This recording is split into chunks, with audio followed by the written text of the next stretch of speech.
what that means.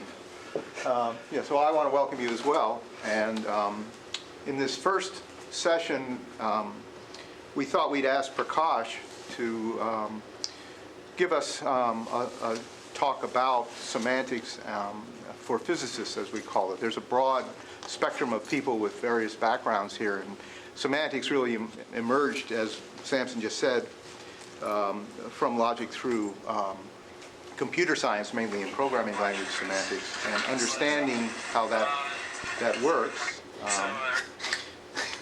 Sorry, I was recording me or find the live competing? streaming video. That was you. Oh, really? What did I say?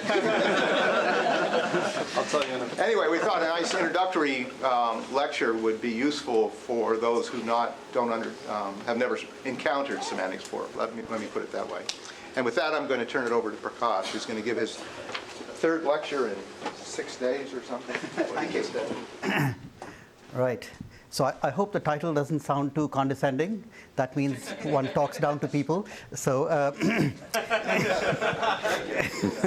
like physics for boys. So I think the reason why Samson selected me to give this talk is because I once used to be a physicist. I got trained in quantum field theory. That was what my dissertation was about. And a few years after my first postdoc, I changed to computer science. And I remember running into one of my physics colleagues who asked me, so what are you doing in computer science? Fortran programming? And I said, no, I'm actually doing theoretical computer science. And he looked at me puzzled and he said, what on earth could that possibly be? You study ideal spherical computers? So this is not what we do. In any case, right from, I jumped into programming languages right at the outset and was introduced to the joys of semantics. So I thought I would tell you a little bit about it. So in essence, this is really a warm-up talk for Gordon Plotkin, who is going to really say something about compositionality in programming languages. And I thought it would be useful to give some kind of setting the stage in some way so that you understand what the aims and goals are. Turn it on. Okay, so what is it that we're trying to do? Both semanticists and physicists, we're both trying to describe the evolution of a precisely specified dynamical system. A program is indeed a dynamical system. The great thing about programs is that they have this completely static aspect, namely the text, and then they have this much more complicated dynamical aspect, namely the program in execution, often called a process. And this relationship between kind of the structural properties of the program and the dynamical aspects of the process have been kind of the heart of semantics. And in that sense, that shares a lot of similarity with physics, which is also about writing down some kind of precise model of a system and then studying its evolution and other attendant properties associated with its dynamics. So I created this table which summarizes points of similarity and difference.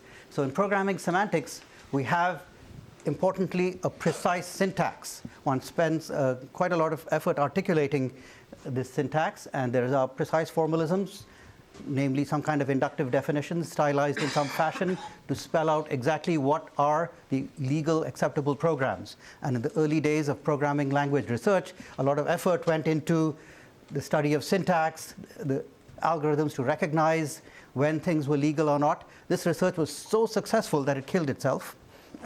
Nobody really does research in syntax of programming languages anymore, or very few people, because we have now such good tools that many of the things that we used to spend effort doing before are now automatable. So we have a precise syntax, but more importantly, we have semantics, which is what happens when you run these programs, the execution effect of these programs. And this can be given in a variety of ways. So in the old days, there were rather Baroque formalisms like the so-called Vienna definition language and other such ways of specifying what happens when you run a program on some kind of abstract machine. So this usually told you things like, as you step through the program, what happens to the state of the machine as it executes. And the big problem with this was precisely that it failed to be compositional. So in the late 60s and early 70s, under the leadership of Dana Scott and Christopher Strachey and then others, a mathematical approach called denotational semantics was developed, and I think one of the key ideas behind it was to actually make reasoning about these programs compositional. Programs are, somebody has said, the most intricate, largest artifacts constructed by humans in terms of number of moving parts, so to speak.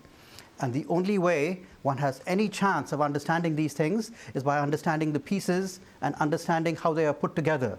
Now, this phrase, how they are put together, means what algebra is involved in combining these things to produce the composite.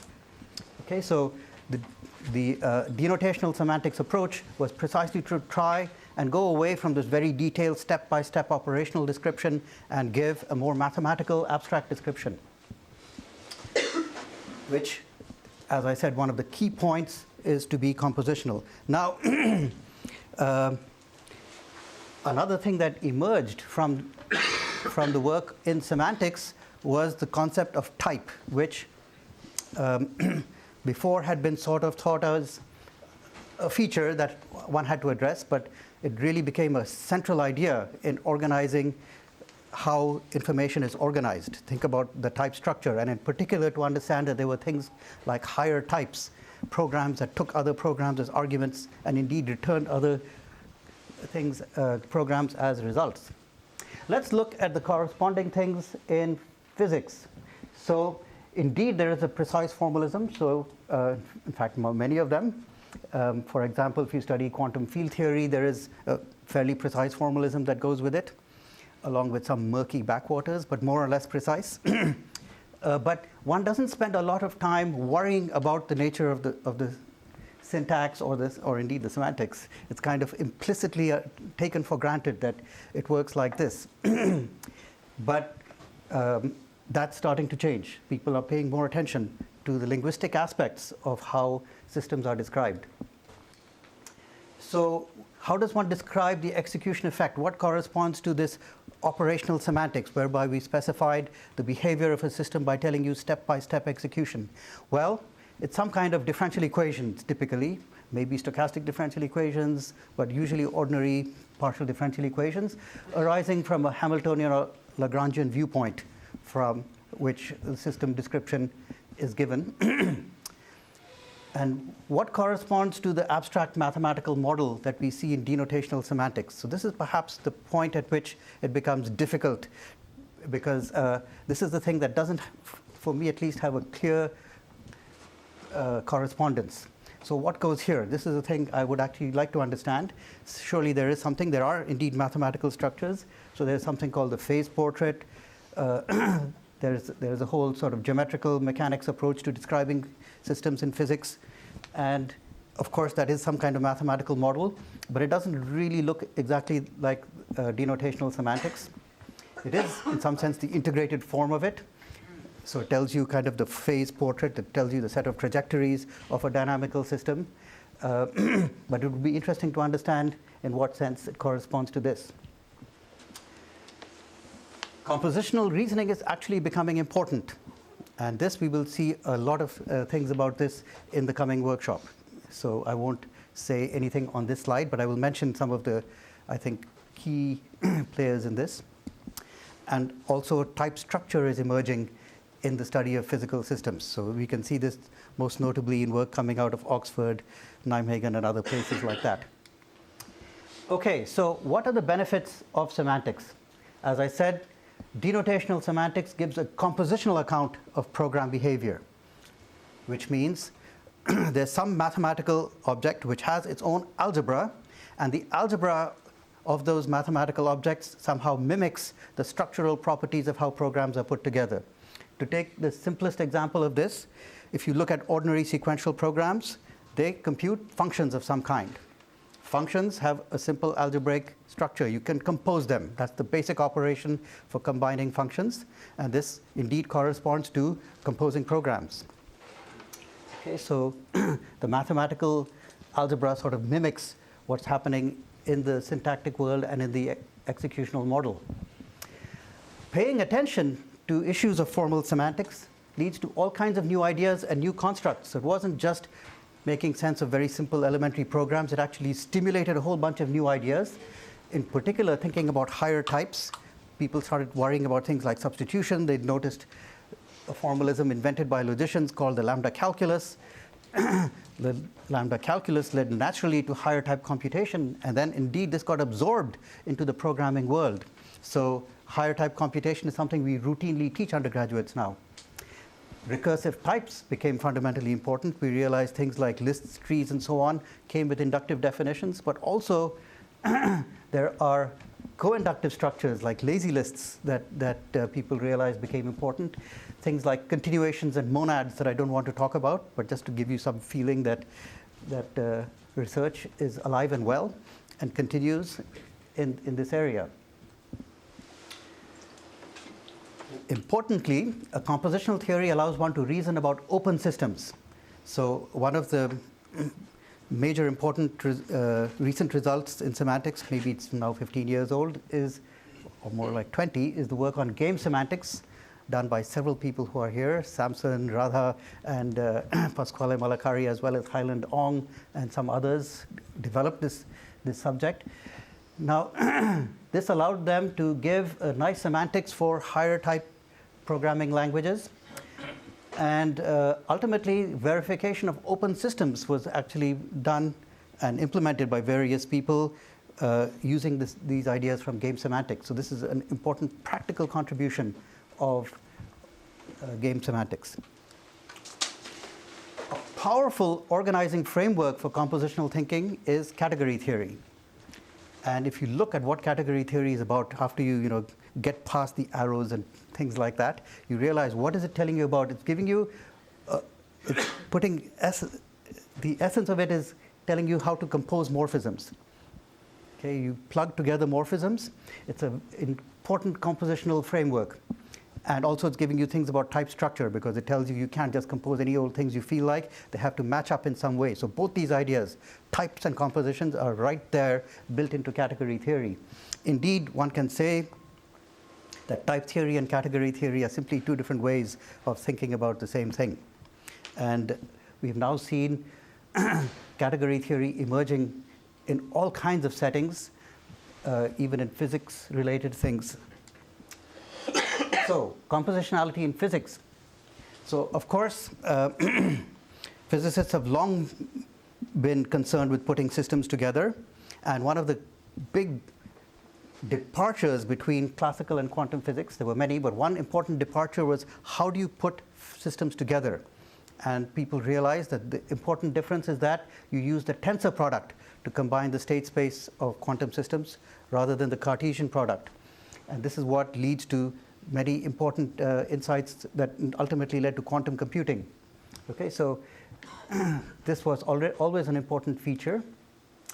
If you look at things like quantum field theory, they think about interaction essentially by introducing what are called couplings. So if you look at one of the most successful early quantum field theories, namely quantum electrodynamics, what happens? You have a theory of photons that don't interact with anything. Then you have a theory of electrons, which also don't interact with anything. So these are called free field theories, and they're blissfully unaware of each other. And then you start putting them together by introducing what's called a coupling. This, of course, makes what was originally a nice system of linear differential equations into nonlinear coupled differential equations. And now you have this picture of an interaction term that takes these two systems and actually combines them and makes them interact. This is actually a nasty thing in the sense that working with this combined system is much, much more complicated than simply doing some kind of summation. You have to do something much more complex. And indeed, I think it's fair to say we don't really know how to do it. We only know how to approximate it. So the approximation theory says, roughly goes like this. You say, let's assume that the fields don't interact. Then you say, okay, let's assume they interact a little bit. And then you say, let's assume they interact, so to speak, twice as much. And so you develop a thing called a perturbation series that tells you the strength of, not so much the strength of the coupling, but the degree of interaction increases more and more. So you keep track of these interactions. How do you keep track of this kind of perturbation series? It turns out a diagrammatic framework developed by Feynman became extremely popular.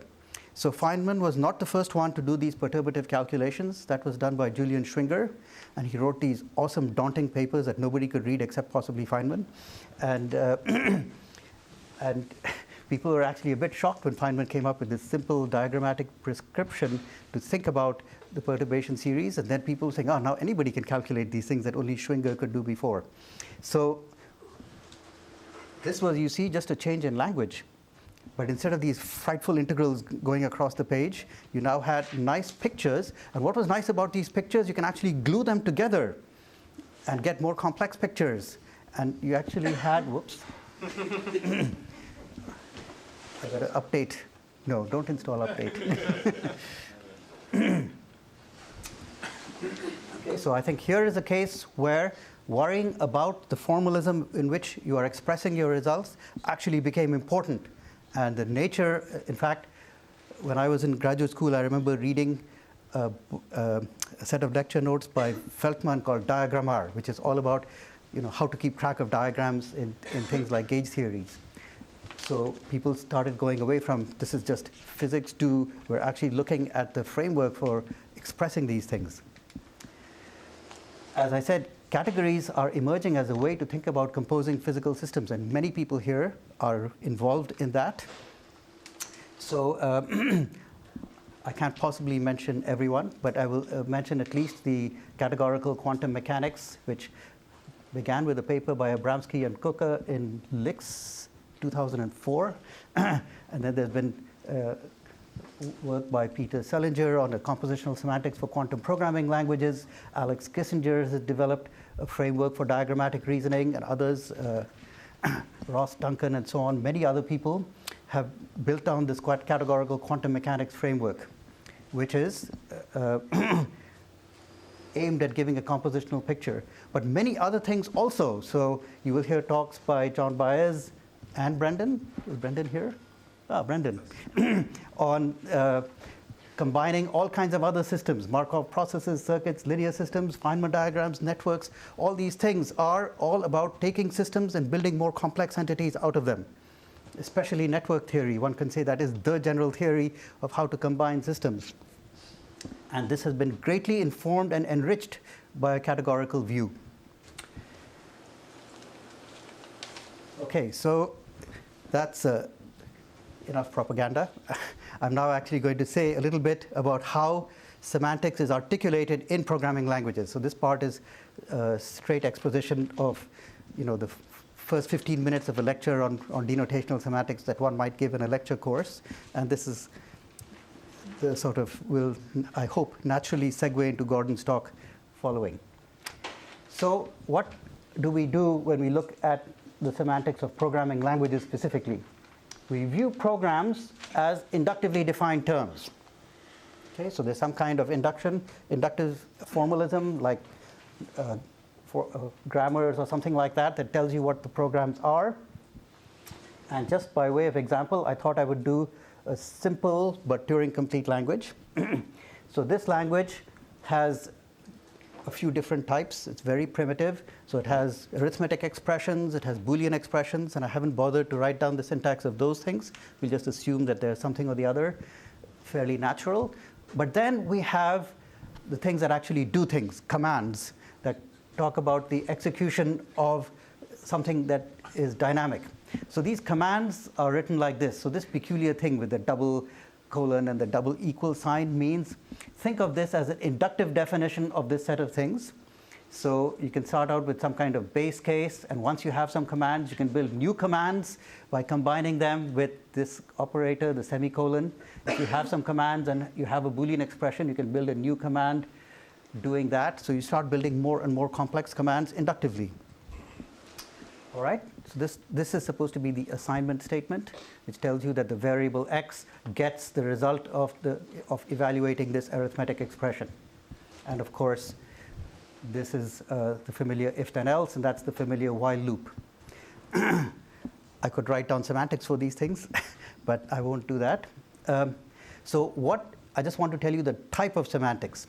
So the important thing in this kind of programming language is that running a program causes the state to change.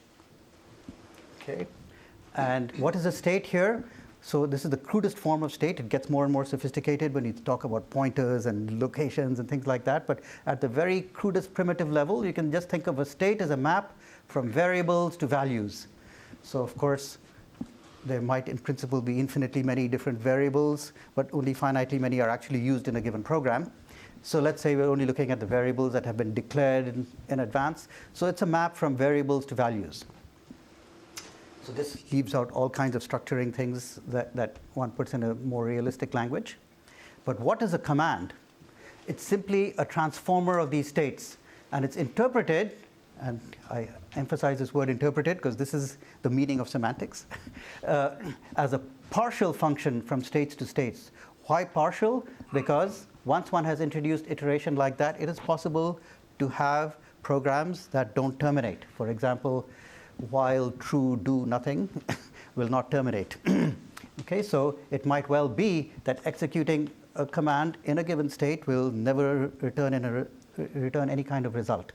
So you actually have partial functions. But partial functions actually have a nice algebra. So here are these. So maybe this is the most important thing I'm going to show you, the semantic bracket. And this is used to kind of insulate the syntax from the mathematical world. So just to make sure they're kept really well apart, we put these double lines around it.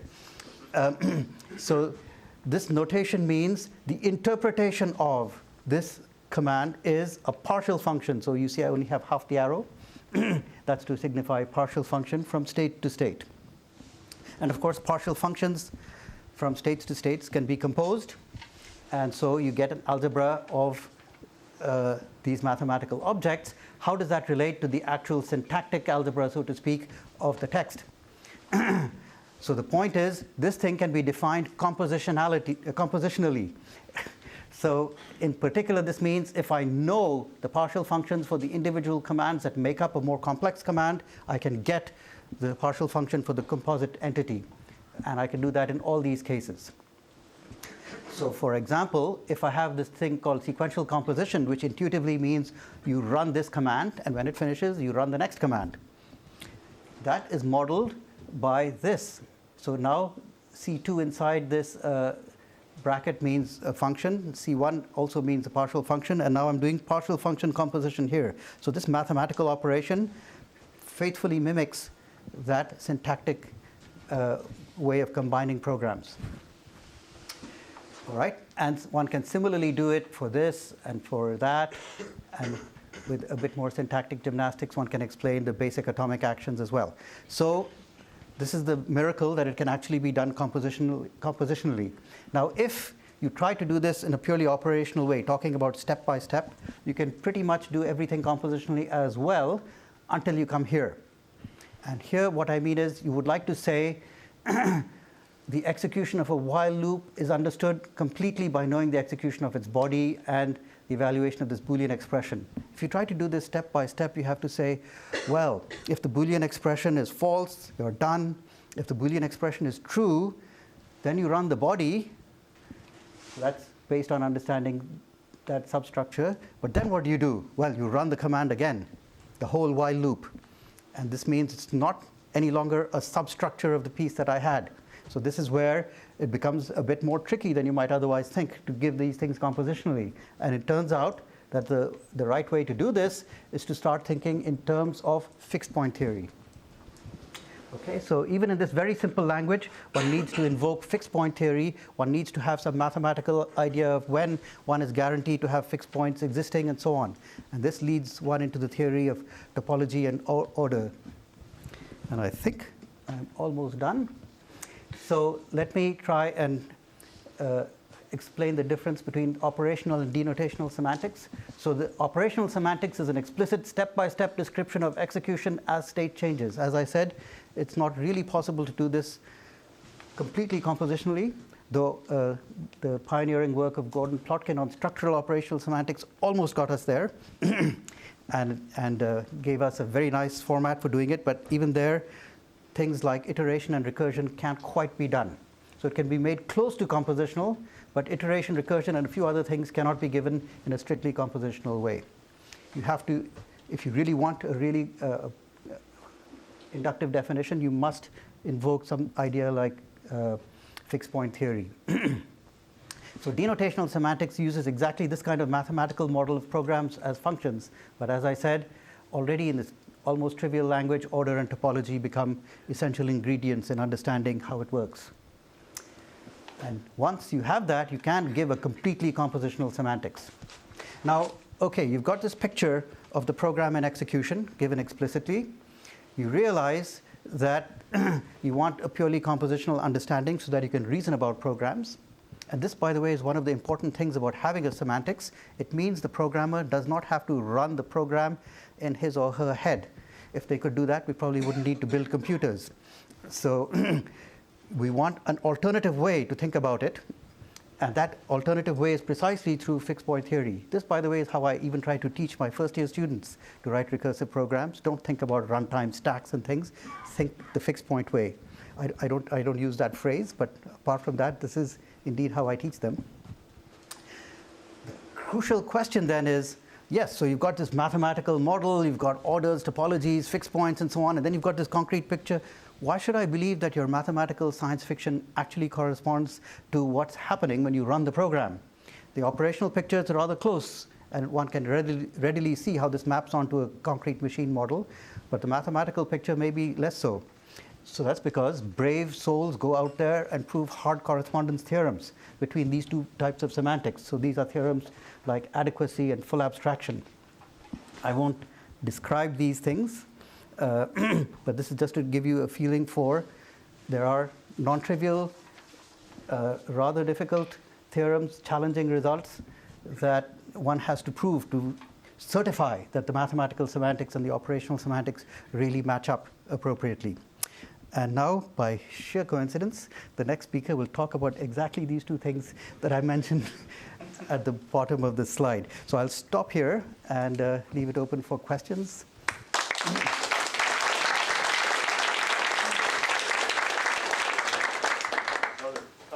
Yeah. So back when you were comparing the computer and physics, you had operational semantics lined up next to differential equations. Right. If one is lucky, those differential equations can be reformulated as principal stationary actions. Right. And intuitively, to me, that starts to look somewhat more analogous to denotational semantics. Can one make anything of that analogy, or is it just too vague an idea to be worth? I've also thought about things like that. To me, the phase portrait, which is the integrated form of the differential equations, is what strikes me as the analog of the denotational semantics. But then I don't really know how to take one phase portrait and plug it into another one. So I don't have a clear picture of how one understands systems compositionally that way.